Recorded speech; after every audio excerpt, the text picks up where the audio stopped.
नमस्कार।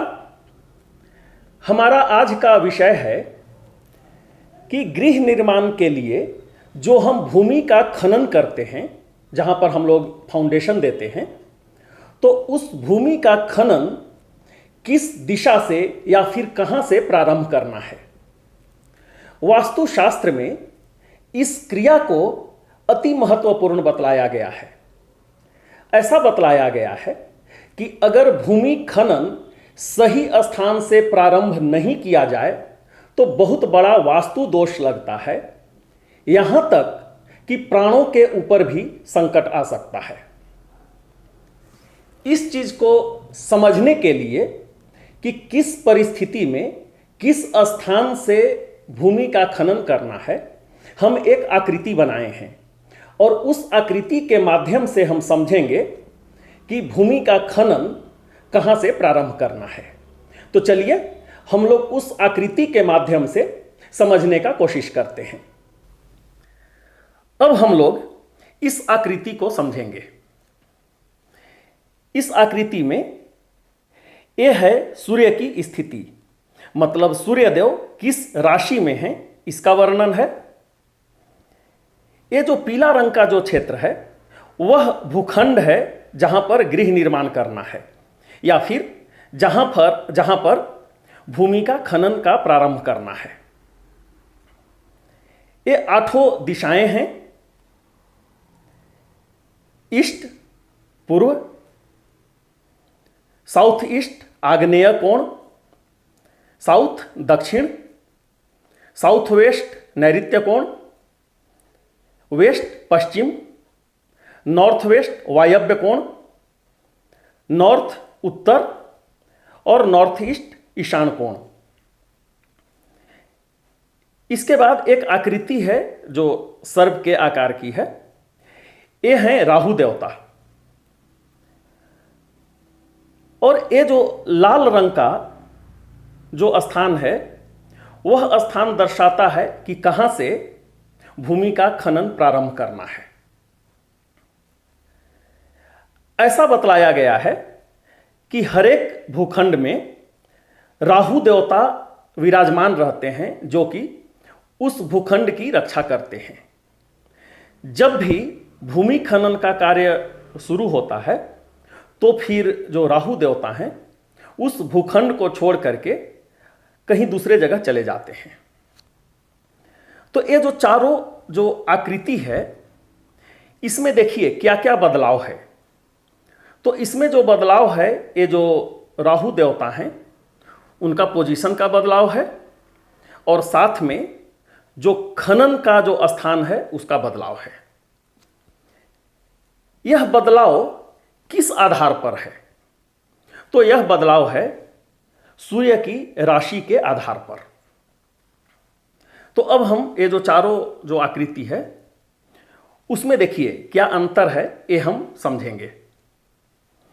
तो जब सूर्य सिंह, कन्या या तुला राशि में रहेंगे उस समय जो राहु हैं उनका मुख ईशान कोण पर रहेगा, उनका जो पेट है वायव्य कोण पर और जो पूंछ है वह नैऋत्य कोण पर रहेगा।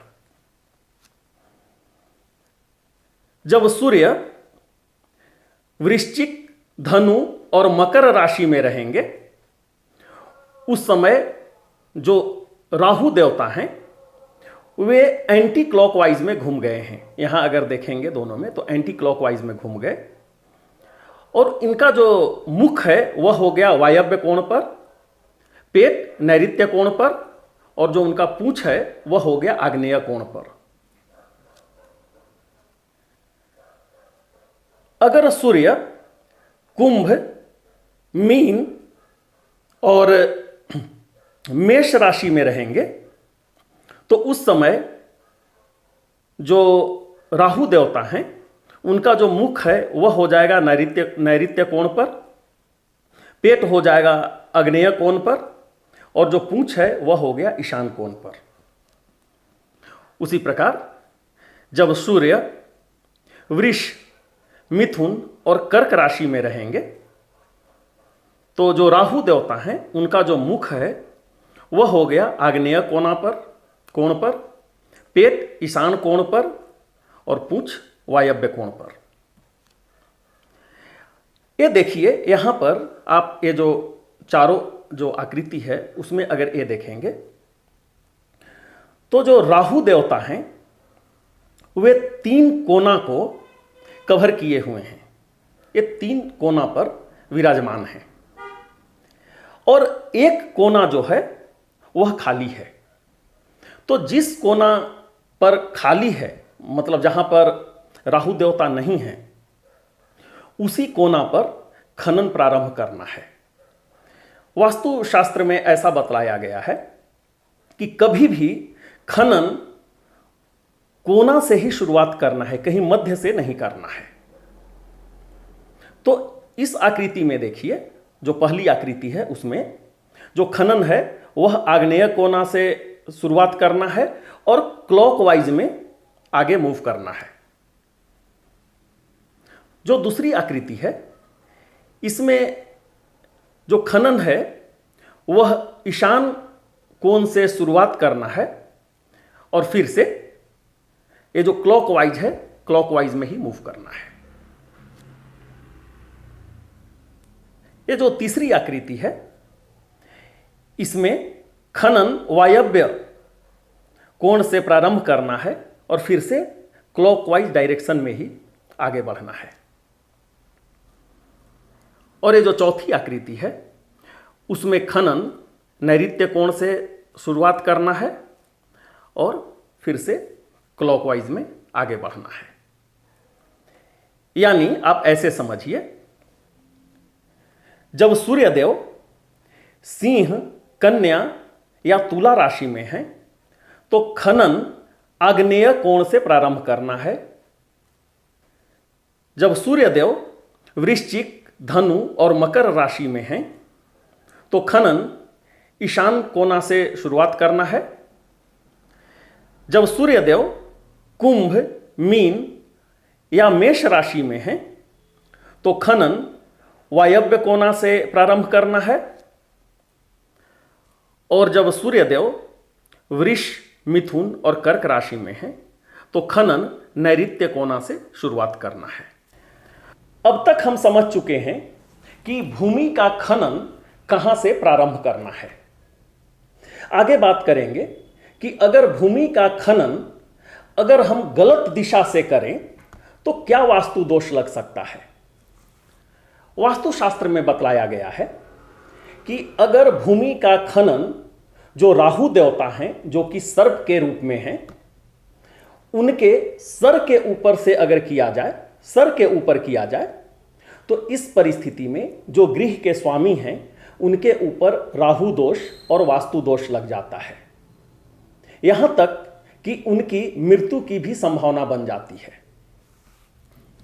अगर जो राहु देवता हैं उनके पेट के ऊपर या अन्य शरीर के का जो भाग है वहां पर अगर खनन किया जाए तो इस परिस्थिति में जो गृह स्वामी हैं उनके मां और पिताजी के ऊपर में राहु का दोष लग जाता है, वास्तु का दोष लग जाता है।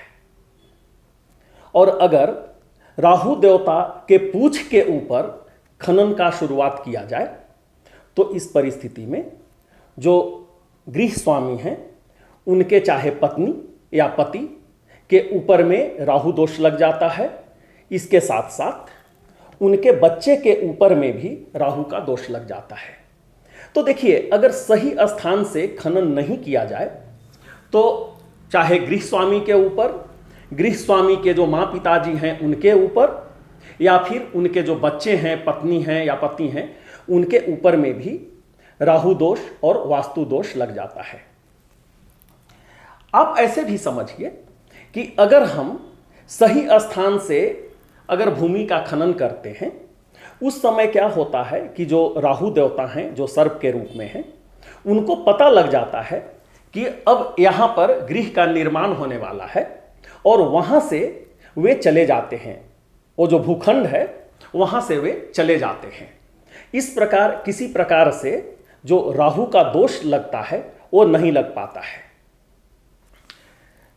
हम उम्मीद करते हैं कि ये विषय आपको पसंद आया होगा, और अगर आपके मन में किसी प्रकार का कोई प्रश्न है तो अपना प्रश्न कमेंट सेक्शन में लिखें, हम उसका उत्तर देने का कोशिश करेंगे।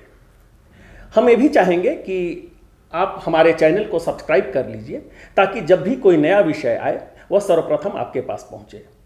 बहुत ही जल्द हम आपके समक्ष नए विषय के साथ उपस्थित होंगे। तब तक के लिए हम आपसे विदा लेते हैं। बहुत बहुत धन्यवाद। नमस्कार।